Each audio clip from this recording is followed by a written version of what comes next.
परिवार का ये मन था कि मैं इसमें हाई लेवल की जांच एजेंसी काम करे, चूंकि दिशा सालियान उनकी मैनेजर थी। एक हफ्ते पहले उनकी हत्या हो जाती है और हत्या के बाद उसका सीसीटीवी फुटेज डिलीट हो जाता है।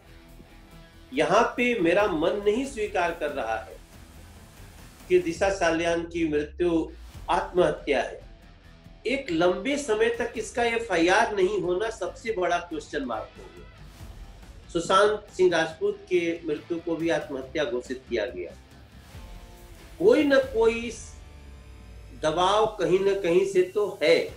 नमस्कार दोस्तों, हमारे साथ हैं बीजेपी के कद्दावर नेता, नॉर्थ ईस्ट दिल्ली के सांसद, मुखर वक्ता और सुशांत सिंह राजपूत केस में उन चुनिंदा नेताओं में से एक जो सबसे पहले उनके परिवार से मिले, सुशांत को न्याय दिलाने के लिए सीबीआई जांच की उन्होंने मांग की। इसके अलावा उनसे हम बात करेंगे बॉलीवुड में जिस तरह से रोज नए खुलासे हो रहे हैं, चाहे वो ड्रग्स केस की बात हो या नेपोटिज्म की बात हो या अलग अलग मुद्दों की बात हो। हम कंगना रनौत पे भी उनसे बात करेंगे, हम अनुराग कश्यप पर लगे इल्जामों पर बात करेंगे और भी तमाम मुद्दों पर उनसे बात करेंगे। सबसे पहले हम वेलकम करते हैं मनोज जी का बॉलीवुड नाउ पर। Welcome to Bollywood now Manoj ji. Thank you so much Ashish ji, thank you so much. आपने मुझे यहाँ इनवाइट किया और हमारी एक यात्रा है। उस यात्रा में बॉलीवुड हमारा बहुत बड़ा सम्मान है। हम लोग रीजनल इंडस्ट्री से होते हुए मुंबई में ही रहना शुरू किए। 1996 से हमने सिंगिंग शुरू करी और 2003 में हमने पहली फिल्म की थी जो गोल्डन जुबली हुई थी वो फिल्म। तो एक बड़ी फिल्म की भी धारा शुरू हो गई थी। बॉलीवुड के सम्मान में मुझे अपना सम्मान दिखता है और जब बॉलीवुड पे कभी कोई संकट आता है तो मुझे लगता है अपने ऊपर संकट आया हुआ है। तो आज सारी बातें जो भी होंगी मैं बहुत निष्पक्षता से और निर्भीकता से आपके सामने रखूंगा, क्योंकि समय समय पे जो बॉलीवुड को कुछ घटनाएं जो बॉलीवुड को चोट पहुंचाती हैं उन पे भी हम सबका सजग रहना बहुत जरूरी है। जी मनोज जी, जैसा कि मैंने शुरुआत में ही बताया, आप उन चुनिंदा नेताओं में से एक थे। जब सुशांत के साथ वो हादसा हुआ, वो दर्दनाक हादसा, उसके बाद आप उनके परिवार से मिलने गए, उनके पिता से मिले, सांत्वना दी और आपने उसी समय इस पूरे मामले की सीबीआई जांच की मांग की। इवन आपने मुख्यमंत्री उद्धव ठाकरे जी से भी एक रिक्वेस्ट की कि आपको स्टेट लेवल पे एक परमिशन की बात या सीबीआई जांच की बात करनी चाहिए। आपको उनके परिवार से जब आप मिले, ऐसा क्या लगा और तभी आपको ऐसा क्यों लग रहा था कि कुछ न कुछ इस मामले में जो है वो शक आपको उसी समय आया? देखिए, पहले तो मैं शॉक्ड हुआ जब मुझे सुशांत सिंह राजपूत के मृत्यु का खबर मिला, क्योंकि मैं सुशांत को इसलिए भी जानता था कि अपने बिहार से आया था, तो उस नाते भी हम लोगों का एक अलग रिलेशन था ही। लेकिन धोनी अनटोल्ड स्टोरी फिल्म बनी, उसका प्रोड्यूसर टीम से मैं हूँ। मेरे ब्रदर इन लॉ ने वो फिल्म बनाई, अरुण पांडे ने। तो इस नाते भी हमने बहुत करीब से उसको जाना था और मैं शॉकिंग नोट पे ही मैं पटना गया था उनके घर, उनके पिताजी से मिला, उनकी बहनों से भी। उस दिन उनकी 2 बहन वहां उपस्थित थी, उनके एक भतीजे हैं जो विधायक हैं, उनसे भी मिला। तो उनसे बात करने के बाद परिवार का ये मन था कि मैं इसमें हाई लेवल की जांच एजेंसी काम करे। उनके कई सारे ऐसे प्रश्न, उसी दिन मैं चौथे दिन गया था उनके घर पे, तो उसी दिन आए, तो उसी के आधार पे हमारा कर्तव्य था कि घर के परिवार की आवाज को मैं मीडिया को बताऊं, क्योंकि परिवार तो ऐसे ही शौक था, समझ में नहीं आ रहा था उसको क्या करे। उसके पिताजी हमको बोलने में भी 1-2 लाइन बोलने में 15-20 मिनट लेते थे, एकदम शून्य में थे वो। तो मैंने उस बात को उठाई और बाद में पूरा देश ने उसका साथ दिया। तो हम लोग इतनी कोशिश करते हैं कि जब हम समाज सेवा में है, पॉलिटिक्स में है, नरेंद्र मोदी जी के साथी के रूप में काम कर रहे हैं, जबकि हम बॉलीवुड के लोग हैं। तो हमें बॉलीवुड के अंदर कोई ऐसी बातें जिस प्रश्न का उत्तर आना चाहिए वो हम लोग आगे बढ़ाते हैं, और इसी सोच के साथ हमने ऐसा किया। बाद में मैंने उद्धव जी को भी मैंने पर्सनली उनसे बार बार निवेदन किया कि न सिर्फ बिहार के लोगों का बल्कि पूरे देश भर के लोगों का, दुनिया में जो कला प्रेमी हैं उनका मन है कि इस पे अच्छी जांच हो, और आगे जो भी हुआ फाइनली सीबीआई इंक्वायरी हुई, हमारी बात को भी सरकार ने समझा सुशांत सिंह राजपूत के केस में, और अब जो भी हो रहा है सबके सामने है। मुझे विश्वास है कि हम इसमें सत्य तक पहुंचेंगे। जी, पहले तो प्रशंसा करना चाहूंगा मनोज जी आपकी कि आपके जैसे लोगों के अथक प्रयास की वजह से ही आज सुशांत सिंह राजपूत के मामले में कम से कम सीबीआई जांच हो रही है। और आप ही की बात करूं, जैसे आपने जब शुरुआती दौर में ही दिशा सालियान वाले मामले को लेकर भी आपने उंगली उठाई थी और ये कहा था कि दिशा का जब मामला आया तभी क्यों रिया चक्रवर्ती सुशांत को अकेले छोड़ के गई। आपको उसमें भी कुछ मतलब आपको क्या ऐसी चीज दिखाई दी कि आपने उस मामले को उठाया था? देखिए, हम लोगों को जो जानकारियां मिल रही हैं आशीष जी, और जैसे जैसे चूंकि दिशा सालियान उनकी मैनेजर थी, एक हफ्ते पहले उनकी हत्या हो जाती है, और हत्या के बाद उसका सीसीटीवी फुटेज डिलीट हो जाता है। वहां पे मुझे डाउट खड़ा हुआ, क्योंकि ठीक है कोई आत्महत्या भी हो सकता है, लेकिन उस बिल्डिंग की सारी सीसीटीवी फुटेज क्यों डिलीट हो गई? यहाँ पे मेरा मन नहीं स्वीकार कर रहा है कि दिशा सालियान की मृत्यु आत्महत्या है, और कई और बाद में प्रश्न आने लगे जिसमें दिशा सालियान का जो मंगेतर था वो गायब हो गया, अचानक वो बात नहीं कर रहा है।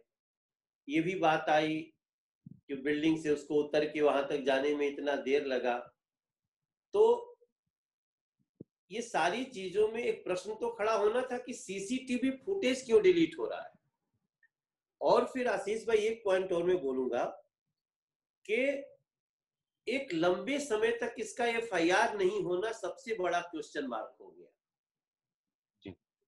15-20 मिनट के अंदर आत्महत्या है ये घोषित करना, ये बहुत बड़ा मैटर हो गया, क्योंकि जितनी तेजी से दिशा सालियान की मृत्यु को आत्महत्या कहा गया, उतनी ही जल्दी, उतनी तेजी से सुशांत सिंह राजपूत के मृत्यु को भी आत्महत्या घोषित किया गया।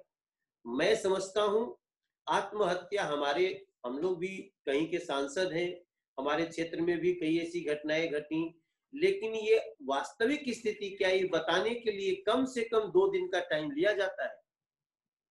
अभी मैं काम करते हुए, चूंकि मैं यूनियन टेरिटरी का सांसद हूं, दिल्ली का हूं, तो सांसद जिले पुलिस का चेयरमैन भी होता है। हम बहुत सारी पुलिसिंग देख रहे हैं, तब हम इस निष्कर्ष पे पहुंचते हैं कि आत्महत्या जैसी निर्णय ले लेना ये मात्र आधे घंटे, 1 घंटे में या 2-4 घंटे में नहीं होना चाहिए। ये हमेशा इसको कम से कम 2-3 दिन की सूक्ष्म जांच के बाद ही कहा जाता है, बेशक वो वही क्यों न हो। वहां से भी मेरा शंका बढ़ा। तो अब क्या है, देखो जी, मुझे नहीं पता, मैं आज भी आपको बताऊं, मैं न बायस्ड हूं, न किसी के प्रति मेरा बैर भाव है, उद्वेष है, सब कुछ भी नहीं है। मैं दुखी हूं कि सुशांत सिंह राजपूत की मृत्यु हो गई, और जिन रहस्यमय परिस्थितियों में हुआ है उसमें एक कॉन्स्पिरेसी का भी एफआईआर नहीं हुआ 85 दिनों तक। ये हमारी पीड़ा थी, और वो आज भी है। तो मनोज जी, कहीं ना कहीं जैसे आम जनता मुंबई पुलिस को लेकर जो सवाल उठा रही है उसने जिस तरीके से इस पूरे मामले की जांच की है, या जैसे कि आप बता ही रहे हैं कि 2 महीने से भी ज़्यादा वक़्त होने के बाद भी एफआईआर तक नहीं लॉन्च की गई थी। आप इस पूरे मामले को देखते हैं कि कहीं न कहीं मुंबई पुलिस पर किसी तरीके का दबाव है, या कुछ किस वजह से वो उतनी तेज़ी से हरकत नहीं कर पाई? नहीं तो मुंबई पुलिस को स्कॉटलैंड यार्ड पुलिस के बराबर का दर्जा मिलता है। वो पुलिस जो इतनी तेज़ तर्रार पुलिस है, वो क्यों इस मामले में थोड़ी ढीली दिखाई दी? इसमें कोई दो राय नहीं है कि Mumbai police one of the best policing है, पूरे देश में भी और पूरे वर्ल्ड में भी। बड़े बड़े केस मुंबई पुलिस ने सॉल्व किए हैं, और मुंबई पुलिस की क्षमता पे कोई अगर सवाल उठाता है तो मैं उससे सहमत नहीं हूं। मुझे पूरा विश्वास है इस केस में कोई ना कोई दबाव कहीं ना कहीं से तो है, जिसके कारण मान लीजिए शुरू में आपने 4-5 दिन नहीं एफआईआर किए, जब इतनी सवाल उठ गई तो एक कॉन्स्पिरेसी का सिंपल सा एफआईआर होता है। तो मुंबई पुलिस पे निश्चित रूप से मुझे अभी भी लग रहा है कि मुंबई पुलिस पे दबाव है।